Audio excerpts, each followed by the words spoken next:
Bonjour.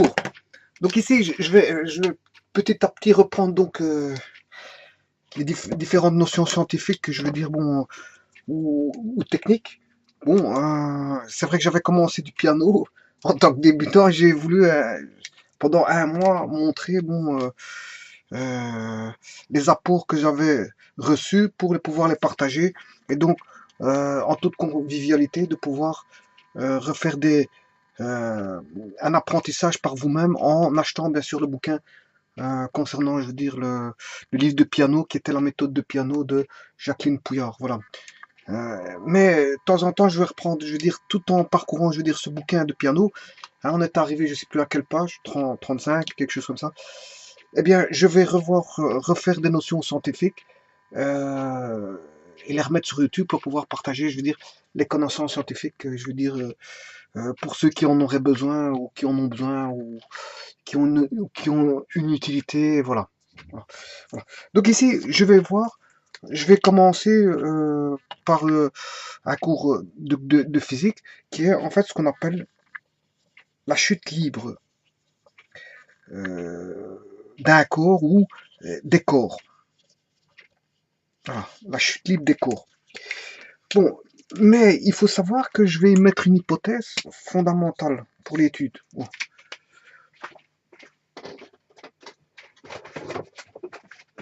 Donc cette hypothèse fondamentale, c'est qu'on sera en absence de force de frottement ou en absence de force à la place de l'appeler force de frottement pour FF, F pour force et FF, grand F pour force et petit f pour frottement, je peux l'appeler force de résistance. Force de résistance dans quoi? Mais dans l'air, parce qu'en fait je vais me situer, hein, je veux dire, dans un contexte terrien. Donc je suis libre d'un corps euh, au niveau de la Terre et pas de notre planète. Je vais considérer la planète Terre. Et donc la planète Terre possède jusqu'à une certaine zone de l'air. Et donc, bon, qu'on appelle l'atmosphère. Et puis l'air se raréfie au fur et à mesure qu'on monte dans des couches plus importantes pour ne plus avoir d'air dans l'espace. Voilà. Donc moi, je vais me situer dans un cadre de chute libre des corps euh, en l'absence de force de frottement, de force de résistance, donc de force de freinage, force de freinage dans l'air. Donc ce que je veux dire par là, c'est que je vais négliger ces forces de frottement. Voilà. Mais si on les néglige, l'étude, elle est complètement différente que si on, on l'aborde avec une force de frottement, une force de freinage. Bon, mais comme j'ai mis l'hypothèse qu'on ne prend pas la force de frottement, l'étude se fera de manière cinématique. Voilà.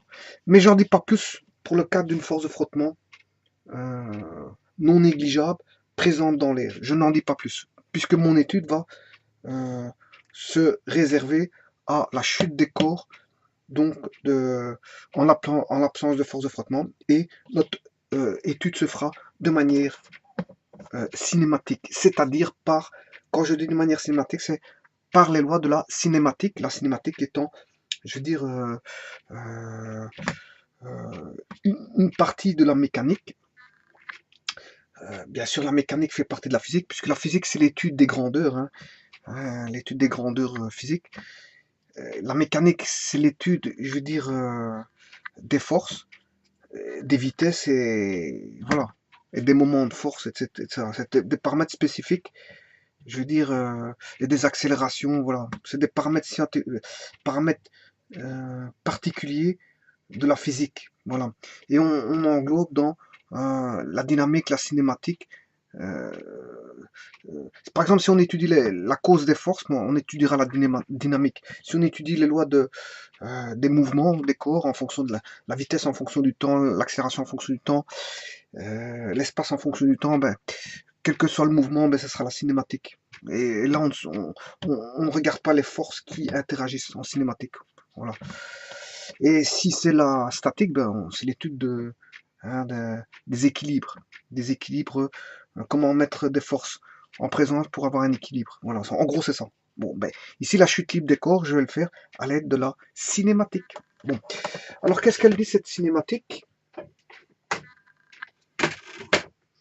Tout d'abord, il faut toujours l'étude des corps se fait bon dans un environnement bien sûr existant, c'est un environnement spatial. Et qui dit spatial, ben fatalement on est dans l'espace. On est dans l'espace et donc euh, je ne sais pas si l'espace est infini ou pas, peu importe, ça m'intéresse pas, parce que je peux considérer dans ma pensée qu'il existe un espace euh, fini et donc avec un mis sous l'action du temps. Hein. Donc on aurait un espace 3 dimensions, espace à 3 dimensions, hein, euh, avec une notion temporelle. Donc le temps ferait partie de cet espace. Maintenant, je peux considérer qu'il y a un autre espace derrière qui n'est pas le même espace que celui-ci, qui est intemporel. Je ne sais pas, j'en sais pas plus. Personne ne sait dire si l'univers est fini ou infini. Voilà. Donc ici, moi, je me contente d'un espace à 3 dimensions temporel. Voilà. Et qui dit espace temporel, on fait référence d'office à des systèmes d'axes. Bon, si on est dans l'espace, c'est un système d'axes X, Y, Z. Hein. Voilà. Si on est dans l'espace, bien sûr, avec leur vecteur de base IJ, JK. Pourquoi les vecteurs de base? Parce qu'en fait, c'est plutôt un repère spatial euh, vectoriel. Parce que les notions de trajectoire seront étudiées à l'aide de vecteurs. Voilà. Voilà. Soit avec des coordonnées cartésiennes ou des coordonnées polaires, mais ça peu importe, c'est pas le but de voir tout ça. Maintenant, si c'est un mouvement planaire, je peux utiliser ça à l'aide que d'un axe XY, donc I et J. Bien sûr, avec des vecteurs de base IJ, bien sûr, je peux appeler IJK E1, E2, E3, IJ E1, E2. Enfin, il y a plusieurs dénominations pour appeler les vecteurs de base. Bon, maintenant, si le mouvement est sur une ligne, si le mouvement est sur une ligne, bien sûr, ici, on a le 0, 0, alors que là, on a le 0, 0, 0, qui est l'origine. L'origine hein, du repère avec sa base IJK. Ici, on a l'origine O avec sa base IJ. Alors ici, moi, je peux mettre son origine O avec sa base I, puisque en fait, c'est un mouvement sur une ligne. Donc, tout dépend si on a un mouvement spatial, planaire ou sur une ligne. Voilà. Donc ça sera un repère à une dimension, un repère à 2 dimensions et un repère à 3 dimensions. Bon.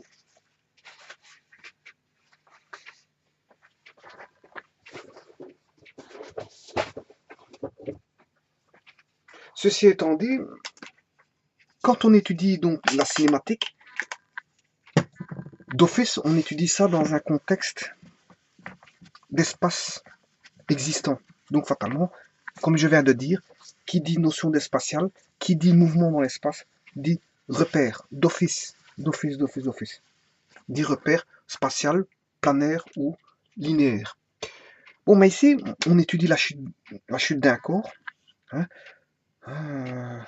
à partir d'une certaine hauteur. Voilà. Voilà. Ici, je considère un objet que je vais appeler M, hein, un objet M, que je considère qui est un corps solide, ce n'est pas un corps gazeux ni liquide, et qui est indéformable, et donc indéformable, qui va pas se déformer sous forme de à l'aide de contraintes extérieures, qui va pas se déformer, qui va rester tel quel. Tous les points fixes du point vont rester équidistants entre eux, constants. Les points, si je devais prendre 2 points, ces 2 points restent constamment, je veux dire, à la même distance, il n'y a pas de déformation. Voilà, quels que soient les points entre eux. Donc je considère un mobile indéformable, un corps solide, indéformable, et bien sûr, fatalement, comme il est indéformable, bon, indivisible, c'est-à-dire il ne va pas s'éclater en plusieurs points, voilà, puisqu'il est indéformable. Voilà.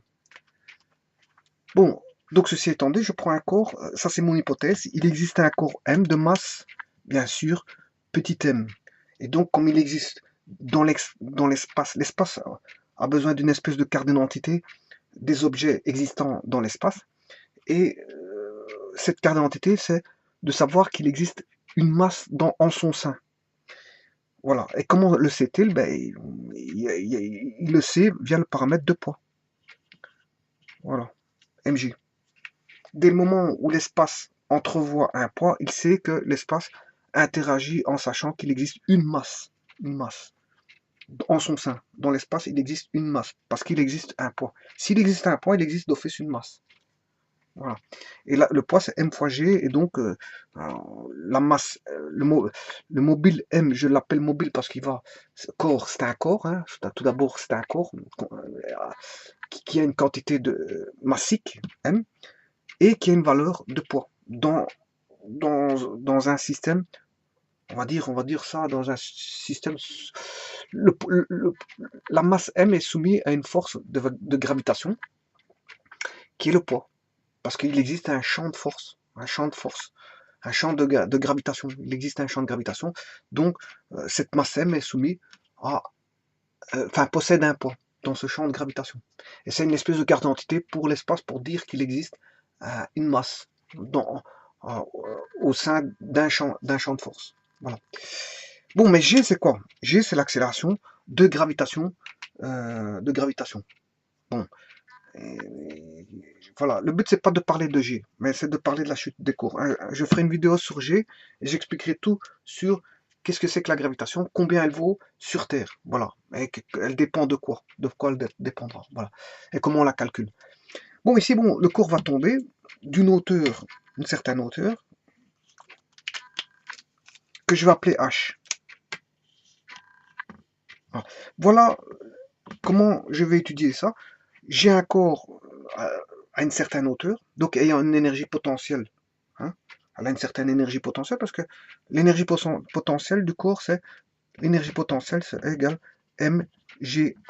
En d'autres termes, hein, c'est le poids fois la hauteur. Voilà. Donc, elle a un poids qui est m fois g. Hein, un poids qui est m fois g. Attention que l'énergie potentielle, c'est un scalaire, hein, alors que le poids, c'est un vecteur. Donc, il faudrait, pour passer un poids vectoriel à un poids scalaire, bien sûr, il faut mettre un axe. C'est ce que je vais m'atteler à faire. Donc l'énergie potentielle, en mécanique, il faut traiter toujours avec des axes. Toujours. Que ce soit en statique, en cinématique, et bien souvent aussi en dynamique. Donc le repère est fondamental. C'est pour ça que j'avais expliqué précédemment qu'il existe le repère planaire, le repère en 3 dimensions, et le repère à une dimension qui est le repère linéaire. Donc ici, on a besoin que d'un repère linéaire. Pourquoi? Parce que bon, le mouvement, il va être linéaire. Donc on voit tout de suite qu'il va aller de haut en bas, le corps. Hein. Le corps tombe de haut en bas. Sachez que dans l'espace, il n'y a pas de haut et de bas. Hein. Bon, dans l'espace, quand je dis dans l'espace. Hein. Mais sur Terre, bon, on définit comme un haut et un bas. Le bas, c'est le sol, et le haut, c'est tout ce qui est au-dessus du sol. Voilà. Et puis on monte, il y a de haut. Mais dans l'espace, il n'y a pas de haut. Puisqu'en fait, si on se retrouve en Australie, au pôle nord ou au pôle sud, qu'est-ce qui est en bas, qu'est-ce qui est en haut? Bah, on ne sait pas dire. Hein. Je veux dire, il n'y a pas de haut, puisqu'il n'y a pas de haut de bas, ni de bas. Voilà. Donc, si quelqu'un voudrait faire un petit peu le pitre et étudier une carte géographique à l'envers, c'est son droit, parce qu'il n'y a pas de haut et de bas. Voilà, voilà. Mais ça ne se fait pas. Pour les lectures, on le met à l'endroit. Ça, c'est pour l'anecdote. Bon, donc ici, je vais mettre l'origine à partir de la chute du corps. L'origine est ici. Mettre une base orthonormée qui est I. Et bien sûr, la valeur de I vaudra bon, une unité ou 1 mètre, plutôt 1 mètre. Voilà. Donc ça veut dire que si je fais 3 fois I, ben, j'aurais fait 3 mètres. Si je fais 4 fois I, j'aurais fait 4 mètres. Si je fais 20 fois I, j'aurais fait 20 mètres. Si je fais 50 fois I, j'aurais fait 50 mètres. Voilà. Et si je fais X fois I, ben, j'aurais fait X mètres. Voilà. Et c'est un repère que j'appelle X. Voilà. Alors, bien sûr, c'est une chute libre, c'est-à-dire que le corps, il va tomber, on le lâche. On n'en va pas avec une certaine vitesse initiale, V0. Voilà. Donc, le corps va être juste lâché pour tomber. Voilà. Et bien sûr, cette règle sera valable pour n'importe quel corps de masse M. Ça ne changera pas. Vous verrez que ça ne changera pas. la masse n'interviendra pas. Il n'y a pas de... N'oubliez pas que je suis en absence de frottement dans l'air, hein. Donc la masse n'interviendra pas. Par contre, quand on verra le fruit du frottement dans l'air, ce ne sera plus de la cinématique tout d'abord. Je le verrai comment je l'utiliserai, ce sera un autre concept. Mais la masse, je veux dire, interviendra dans les équations. Ici, c'est pas le cas. Voilà. Mais étudions ce fameux point de vue de chute libre en cinématique avec mon repère posé. On fait de la cinématique que quand le repère est posé, parce que s'il n'y a pas de repère, ben, c'est pas la peine de faire des équations ou quoi aux caisses, parce qu'on ne verra rien du tout. Donc la première des choses à faire en mécanique, c'est de poser ses repères, et de poser ses forces, et voilà.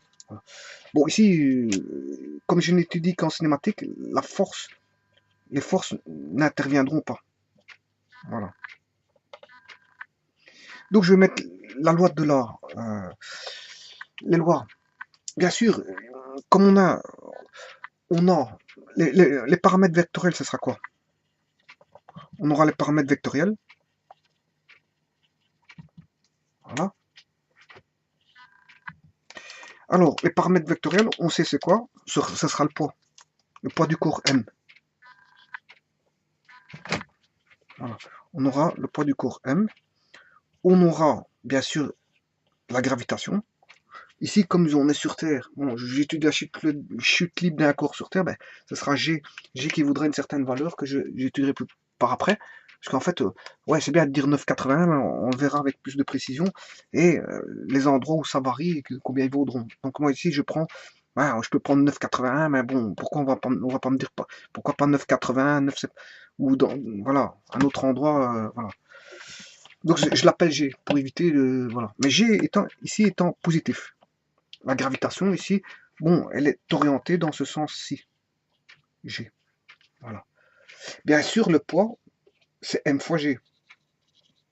Donc, le poids est orienté vers le bas aussi. Donc, que ce soit le poids ou la gravitation, ces deux vecteurs, bien sûr, ce sont des notions vectorielles, hein, je le dis tout de suite. Hein. Voilà. Il faut, mettre son repère, c'est la première chose à faire, mettre son repère, et deux, définir, je veux dire, tous les vecteurs, je veux dire, présents, je veux dire,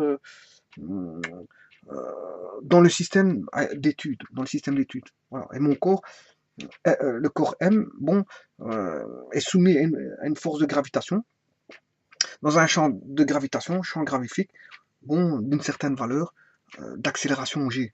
Voilà. Et comme il y a une accélération G, comme la masse, le mobile a une masse M, eh bien, il a un poids, M fois G. Et donc, je positionne déjà ces deux vecteurs-là. Voilà. Ensuite, donc, on aura une accélération, et on aura bien sûr, qui dit accélération, dira, bon, animation d'une certaine vitesse V. Voilà. V.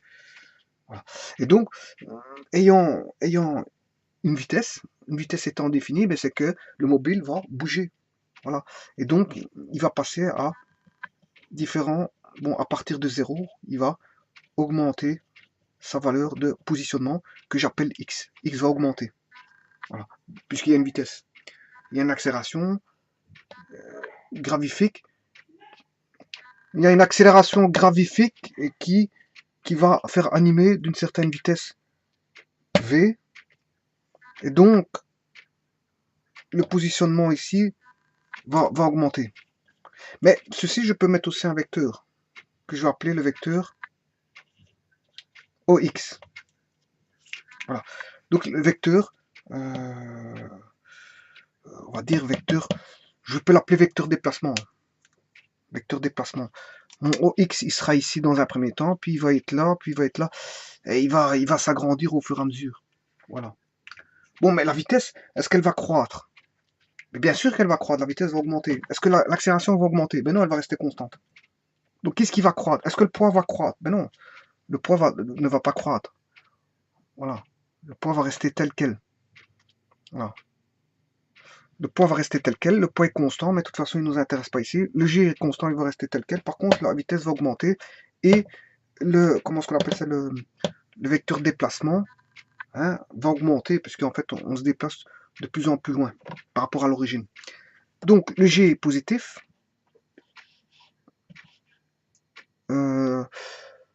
La vitesse, elle sera, comme G est positif, V sera positif. Voilà.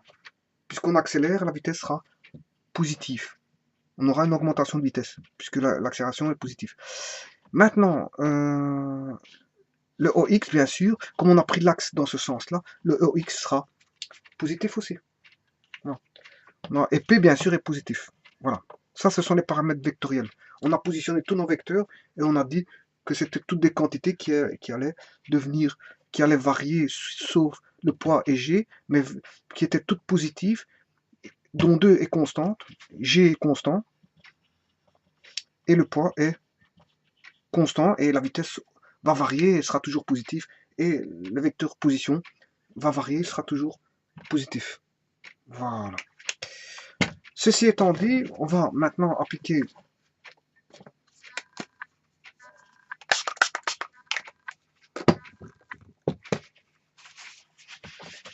quand on a un G constant, ça c'est la loi de la cinématique qui dit ça. Quand on a un G constant, eh bien ça veut dire qu'on a un mouvement. Ici, comme il est rectiligne, hein, on a bien vu qu'il était rectiligne, puisqu'on avait un repère linéaire avec le mobile qui tombait sous forme de droite. C'est pour ça que j'ai repris le repère linéaire, c'est parce que le mobile tombait sous forme d'une droite. Enfin, ayant la direction d'une droite. Voilà. Et mes mouvements rectilignes uniformément variés, parce que, voilà, l'accélération, elle est constante. Voilà. Donc maintenant, mais la vitesse, elle voudra quoi? La vitesse voudra la vitesse initiale plus... Oui, je vais d'abord faire les lois du MRUV, avant de voir celle de la chute libre. Que dit-on en MRUV? En MRUV, les lois, il y en a 3. 1, 2, 3. Tout d'abord, on a l'accélération constante. Le vecteur accélération est constant dans un MRUV. Voilà, ça c'est la première loi. Donc, ce qui veut dire que si je mettais dans un axe temporel, enfin, dans lequel le temps intervient, l'accélération, moi je mets l'accélération, bien sûr, en norme, elle est constante, elle vaudra A. Voilà. Et c'est bon, je la considère positive parce que ce sera une chute libre. Ce sera une chute libre, le A est positif. Donc, je peux mettre une accélération, mais je peux mettre un négatif décélération. Mais ici, on est en accélération. Maintenant, la vitesse. La vitesse, elle vaudra V est égal à vitesse initiale plus l'accélération fois le temps. Donc, en d'autres termes, toujours en fonction du temps. Hein, la cinématique étudie le MRUV, l'accélération en fonction du temps, la vitesse en fonction du temps et l'espace en fonction du temps. Et bien sûr, là, on a affaire à une droite. Bien sûr, on a Y égale AX plus B. Voilà, c'est l'équation où le B est V0. Voilà. Et le X variable est le temps variable. Et le A, le coefficient A, est l'accélération, qui est ici constant. Voilà. A est constant, V0 constant, et le temps est variable. Parce qu'en fonction du chrono, le temps va passer et la vitesse va varier. Voilà. Voilà, donc c'est bien l'équation d'une droite qui commence en V0. Et puis on augmente, bien sûr, pas indéfiniment. Hein, pas indéfiniment, parce que là, il y a la limite, il y a toujours une limite de vitesse. Voilà. Et même si le corps était très petit, corpusculaire, on a la vitesse de la lumière, on arrive à une vitesse de la lumière qui n'est plus, je veux dire, qui est une limite. La vitesse de la lumière est une limite. Donc, même un petit corps, le plus petit soit-il, il ira à la vitesse de la lumière, il n'ira pas au-delà. Donc, les lois, que ce soit relativistes ou de la mécanique classique, je veux dire, que ce soit l'un ou l'autre, on a toujours une vitesse limite. Dans l'espace, on a toujours une vitesse limite. On n'a pas une vitesse. Rien n'est infini. Rien n'est infini. Dans l'espace, c'est pour ça que je disais, j'ai commencé par le fait que est-ce que l'espace est infini? Pas forcément. Moi, pour moi, il n'y a rien qui est infini parce que bon, les notions d'infini, c'est généralement traité en mathématiques. Ce sont des concepts mathématiques. Voilà. Par exemple, la droite, la notion de droite, concept infini n'existe pas. Ça n'existe pas. Une droite n'existe pas. Il existe des segments de droite. Hein, d'un point A à un point B, on a un segment, mais une droite n'existe pas, puisque l'infini n'existe pas. Voilà. Bon. Donc ici, bien sûr, donc on n'a pas de notion de temps infini, ça n'existe pas. Ça n'existe pas. Pour moi, le temps infini, ça n'existe pas. Parce que, voilà. La création a commencé à partir d'un moment t0, ben elle va se terminer en un instant t. Mais peut-être que euh, euh, il y aura une recréation par après. Donc c'est-à-dire qu'on va avoir peut-être un mouvement pendulaire. Pour moi, je ne sais, j'en sais pas plus. C'est pour ça que j'émets des hypothèses qui sont peut-être pas vraies, et elles sont peut-être vraies aussi. Voilà. J'émets des hypothèses que peut-être que l'univers, hein, s'expanse, puis va se condenser, s'expanser, condenser, et toujours comme ceci, avec les planètes qui vont chacune sauter, récréer, sauter, et avoir un mouvement perpétuel, parce que le mouvement, et avoir un mouvement perpétuel de récréation, voilà, on n'en sait pas plus, parce que quand je vois des planètes qui tournent, la planète a commencé à tourner à un moment donné, mais elle finira par tourner, donc elle a un temps d'existence. Les planètes ne vont pas tourner indéfiniment. Voilà. Et donc l'existence de la Terre n'existera pas. Il y aura une fin à l'existence de la Terre, malheureusement. Et donc peut-être d'autres créations de planètes se feront avec des êtres humains dans d'autres planètes. Et voilà, voilà, on n'en sait pas plus. Mais la notion d'infini, je veux dire, c'est une notion, je veux dire, pour moi, purement mathématique. Voilà. Mais attention qu'ici, le V est égal à V0 plus AT. C'est une notion ici. Attendez, ici. Ici, je l'ai mis de manière scalaire. De manière scalaire. Voilà. Voilà.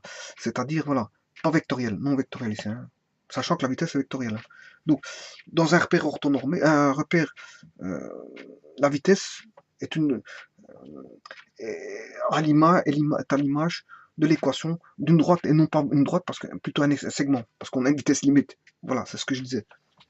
Voilà, la droite n'existe pas. Hein. Même ici, bon, l'accélération toujours constante. Il faut que le temps soit infini pour que ici soit. Voilà, à un moment ça s'arrête, hein, parce que le chrono il s'arrête. Voilà. Tout est fini. Pour moi, tout est fini. Tout est fini.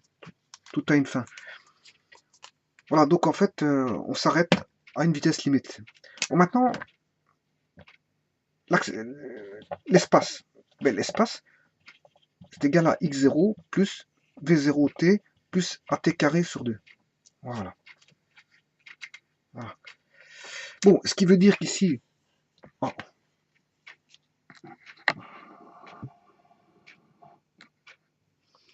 bon, je sais pas si on voit. Ouais. Ce qui veut dire ici que la troisième loi, on a une loi qui est parabolique parce que c'est une équation de second degré. Oui, ici, si on regarde, ici, le coefficient angulaire, il vaut combien ici? Le coefficient angulaire de l'accélération, il vaut 0. Ici, le coefficient angulaire pour une unité, ben, on voit bien qu'on varie de A. Pour une unité, on varie de A. Pour une unité, on varie de A. Voilà, donc le coefficient, on sait retirer l'accélération à partir de l'équation, on va dire on va dire droite, hein. On va dire droite, mais en fait c'est pas tout à fait une droite. L'équation de la droite ici, on sait retirer le coefficient angulaire de l'accélération, qui est l'accélération. Voilà. Bon, maintenant, ici, la troisième loi, c'est la loi de l'espace. La loi de l'espace. Et la loi de l'espace, x, en fonction du temps, mais je démarre en x0, et là on a une espèce de parabole. Voilà, x0, parce que ça c'est l'équation d'une parabole. Hein. Voilà, une équation d'une parabole. Et on voit qu'ici le coefficient angulaire, il voudra v0 plus at, en fait, qui est la vitesse. Le coefficient angulaire ici, c'est la vitesse. Voilà, le coefficient angulaire de la courbe, c'est la vitesse. Puisque si je dérive ceci, j'ai la vitesse. Si je dérive ceci, j'ai l'accélération. Donc, en fait, les coefficients angulaires qui proviennent des dérivés, en fait, donnent, je veux dire, si j'ai l'équation de l'espace, je sais trouver l'équation, je sais trouver la vitesse. On a un point, on a un point t déterminé, t1. Je sais déterminer la vitesse en t1, la vitesse en t2 à partir d'une courbe comme ceci. Voilà. Il suffit de dériver et de remplacer par T1, T2 et on a, on va dire, voilà la vitesse. Et la même chose, si j'ai l'équation de la vitesse, je sais trouver l'accélération. Et là, peu importe le temps où je vais le calculer, l'accélération sera constante, elle sera toujours la même, elle ne varie pas. Contrairement à la vitesse qui varie en fonction du temps. Voilà. Et donc la vitesse va varier, ce qui veut dire que la vitesse va toujours, en chute libre, si je fais maintenant l'analogie avec la chute libre, l'accélération, ben, elle vaut G, constant.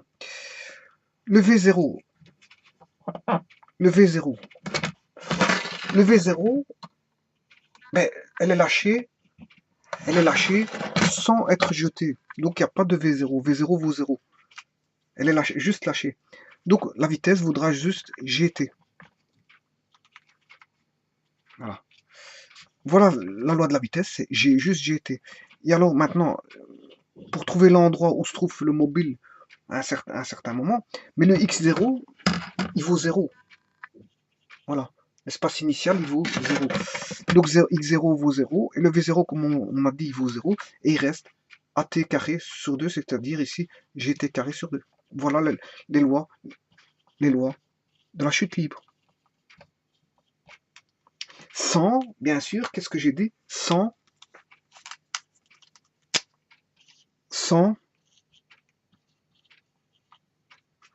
force de frottement.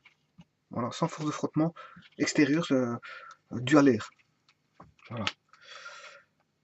Voilà, donc ici, c'est des lois simples. Et donc, à partir de ces 3 lois, je veux dire, on peut trouver, si on a le temps, on peut trouver la vitesse. Ayant le temps, on sait trouver l'espace. Ayant l'espace, je sais trouver le temps. Ayant la vitesse, je sais trouver le temps.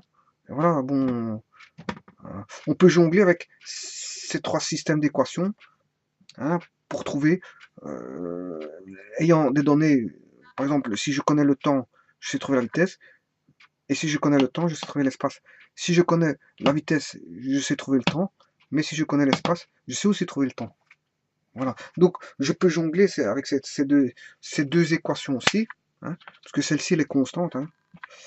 Voilà, je peux jongler et trouver la vitesse en n'importe quel moment du temps. Je peux trouver sa vitesse en n'importe quel moment du temps et son espace, où il se trouve exactement, à quel point il se trouve à n'importe quel moment du temps. Bien sûr, la vitesse va toujours augmenter, mais on a dit pas indéfiniment, parce qu'il y aura une limite. Il y aura une limite. Il y aura une limite. Voilà, comme il y a toujours une limite. Mais en tout cas, la vitesse augmente toujours ici. En l'absence de frottement, ça augmente toujours. Toujours, toujours, toujours, toujours. Voilà, on va dire ça comme ça. Ça augmente toujours, toujours, toujours, mais pas atteinte, je veux dire, des vitesses, voilà. Voilà. Et alors, la position, elle va toujours augmenter pour atteindre, bien sûr, la différence de hauteur entre le point où est lâché le corps jusqu'au sol. Voilà. Voilà. Voilà, donc ça, ce sont les lois de la chute libre. Maintenant, je vais étudier les lois de la chute libre, non plus sans frottement, mais avec frottement. Mais je vais faire une nouvelle vidéo pour ça. Voilà, je vous remercie.